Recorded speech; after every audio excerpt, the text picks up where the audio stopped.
मैं रोहतक लोकसभा क्षेत्र से मैं आता हूं। आप ये देखिए, अगर मैं वहां सांसद नहीं होता, कोई दूसरी पार्टी का सांसद होता, तो यहां वोटिंग हो रही होती, तो क्या वो धारा 370 और 35A के हक में वोट डालता? तो मैं अपने रोहतक वासियों को कहता हूं कि धारा 370 और 35A जब खत्म हुआ तो आप सबका भी हिस्सा है, क्योंकि 36 बिरादरी ने हर एक जाति ने मिलकर के मेरे को जो यहां सांसद बना करके भेजा, उसका सबका हिस्सा है। प्रजातंत्र में सत्ता पक्ष का काम है कि वो इस रूप से अपनी बात पेश करे और विपक्ष का यह काम है कि हम सकारात्मक रूप से आलोचना करें।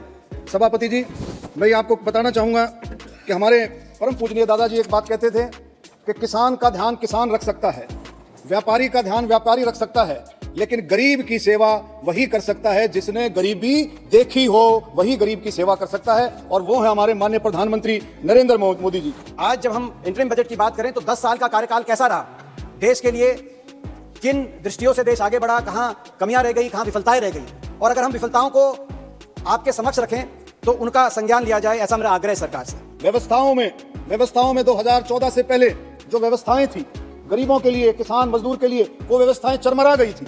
उन व्यवस्थाओं में सुधार करके माननीय प्रधानमंत्री नरेंद्र मोदी जी ने इस देश को एक नई दिशा दी है। आप देखें, देश के प्रधानमंत्री ये कहते थे कि मैं अगर 1 रुपया भेजता हूं तो 15 पैसे गरीब आदमी तक पहुंचते हैं। उस बात में अगर बदलाव किया, आज अगर 1 रुपया भेजा जाता है, आज अगर 100 रुपए भेजे जाते हैं, वो यूं का यूं पैसा गरीब के खाते में, किसान के खाते में वो पैसा पहुंचता है, महिलाओं के खाते में वो पैसा पहुंचता है, दलितों के खाते में, बैकवर्ड भाइयों के खाते में वो पैसा पहुंचता है। कितनी बड़ी व्यवस्था का सुधार माननीय प्रधानमंत्री नरेंद्र मोदी जी ने किया है।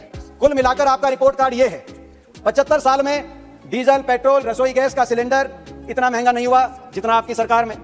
75 साल में रुपया डॉलर के मुकाबले में इतना सस्ता नहीं हुआ जितना आपकी सरकार में। आज देश 5वीं अर्थव्यवस्था में है, और तीसरी जब अर्थव्यवस्था देश होगा तो हम अपने कर्तव्यों का पालन करें, हर एक नागरिक का उसमें हिस्सा हो, अपने कर्तव्यों का पालन करके हम इसको आगे बढ़ाते रहे।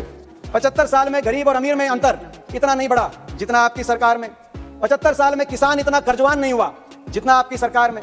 75 साल में देश भी इतना कर्जवान नहीं हुआ जितना आपकी सरकार में। डबल इंजन की सरकार, लोगों में एक विश्वास पैदा हुआ है, किसानों में, खेतीहर मजदूरों में, गरीबों में, दलितों में, बैकवर्ड भाइयों में, नौजवानों में, कर्मचारी, व्यापारी, छोटा व्यापारी, बड़ा व्यापारी, और हमारे सैनिकों में, आप देखें शहीदों के परिवारों में, महिलाओं में, बुजुर्गों में, हर कैटेगरी में एक विश्वास पैदा हुआ है इस डबल इंजन की सरकार का। 75 साल में बेरोजगारी भी उतनी नहीं बढ़ी जितना आपकी सरकार में। 75 साल में इतने अरबपति भी नहीं हुए हिंदुस्तान में, और इतने लोगों को राशन और उनके पे निर्भर आपके माध्यम से नहीं होना पड़ा जितना आपकी सरकार में। और 75 साल में किसान का इतना अपमान, 750 किसानों को कोई जान चली गई किसान आंदोलन में, वो भी समय नहीं देखना पड़ा जितना आपकी सरकार में। और जहां डबल इंजन की सरकार है वहां भी गरीबों के लिए, जन कल्याण के लिए बहुत अच्छे काम हो रहे हैं। आप देखें, प्रधानमंत्री जी ने प्रधानमंत्री आवास योजना, आयुष्मान योजना, जैसे आयुष्मान योजना 5 लाख रुपए की गारंटी, प्रधानमंत्री जी की 5 लाख रुपए की गारंटी जो ये है, इसमें हरियाणा सरकार ने एक कदम और आगे बढ़ाते हुए चिरायु योजना दी है। उसमें 5 लाख रुपए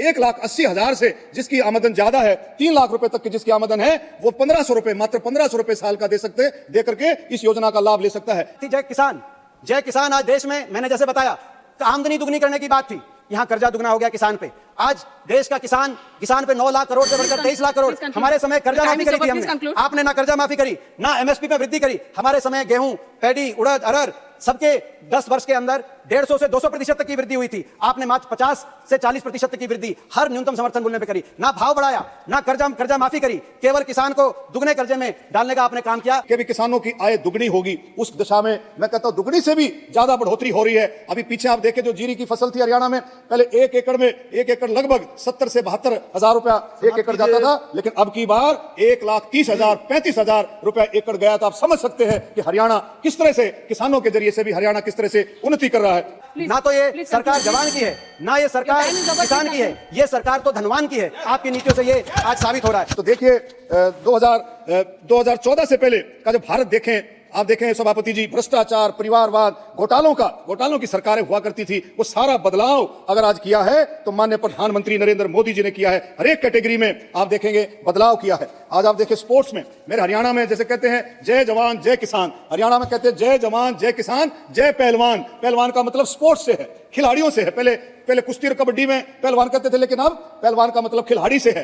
हर घर में माननीय प्रधानमंत्री मोदी जी के आह्वान पर, माननीय प्रधानमंत्री जी की कोशिश पर जो खिलाड़ियों को सम्मान निधि जो राशि दी जाती है, अब देखा हरियाणा के अंदर जो गोल्ड मेडल लेके आता है उसको 6 करोड़ रुपया गोल्ड मेडल वाले को, इसी तरह सिल्वर मेडल, ब्रॉन्ज मेडल, एक इतनी अच्छी सम्मान निधि राशि जो वहां पर दी जाती है। तो हर घर में लड़का हो या लड़की हो, हर घर में स्पोर्ट्स का इतना खेल का इतना प्रभाव बढ़ गया है कि आने वाले समय में आप देखेंगे हरियाणा में हर एक परिवार में एक लड़का या लड़की खिलाड़ी होगा, किसी न किसी खेल में वो आगे बढ़ेगा और हरियाणा का नाम रोशन करेगा। 2047 का भारत, विकसित भारत, आत्मनिर्भर भारत, उसमें हरियाणा का हिस्सा होगा, हरियाणा के खिलाड़ियों का भी हिस्सा होगा, हरियाणा के किसान का भी हिस्सा होगा। हरियाणा के लिए कई प्रोजेक्ट्स थे जिनके लिए बजट का आवंटन ही नहीं हुआ।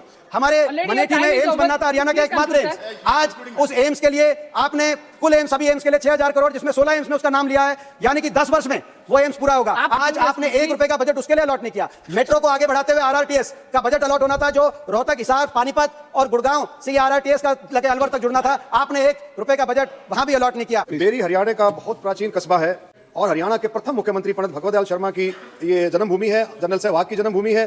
तो मेरा आपसे निवेदन है कि बेरी को झज्जर डीगल से रेलवे लाइन से, नगर पालिका भी है, रेलवे लाइन से इसको जोड़ा जाए। और सबसे बड़ी बात यह है कि इसको हम बहादुरगढ़ से मांडोठी, मातन, छारा, दुजाना, बेरी, दुबलदन और माजरा, दादरी तक रेलवे लाइन से इसको जोड़ने से लाखों लोगों की आबादी का इसको फायदा मिलेगा।